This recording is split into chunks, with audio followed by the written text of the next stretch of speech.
सबही के ललकारी के अब तक देखा समझ न पाया हमने तू रंगारी के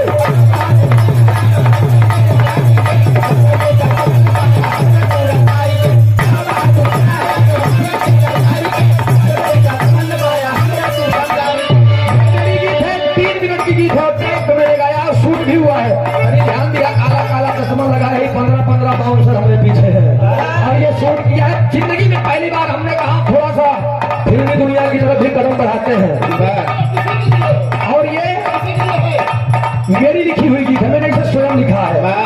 कवि देने के लिए हम बनारस गए थे, गाने के लिए भी बनारस गए थे, शूटिंग के लिए समय नहीं मिला। 29 तारीख को मैंने डेट दिया है। तो आपकी चाहत भगवती के लिए परिवार हरा भरा रहा, ऐसे प्यार दुलार ऐसे बना रहा है। तुम्हारा लड़कियां ही भाई ही हमेशा प्यार दुलार बना रहा है। एक जान लिया कहता नहीं सोना परखा घड़ी घड़ी मनाई परखा एक घड़ी। आज यहाँ पर आने से आप लोगों के सम्मान से आप लोगों के प्यार से करेजा गदगद तो हमका घरे पुरान ट्रांजिस्टर समझिया जब यही देगा हम बजाई लागा मतलब जब फोन कही देगा हम आई जाने का जान लिया ज्यादा हिट दे पर डोरे टूट जाएगी। मतलब यार मैंने कलाकारों से नहीं हारा, एक होके हार गया ही। अरे मोबाइल टूट जाए डोरी भाई। अच्छा होकर बात है भाई, हम सोचे हम कहा था कहे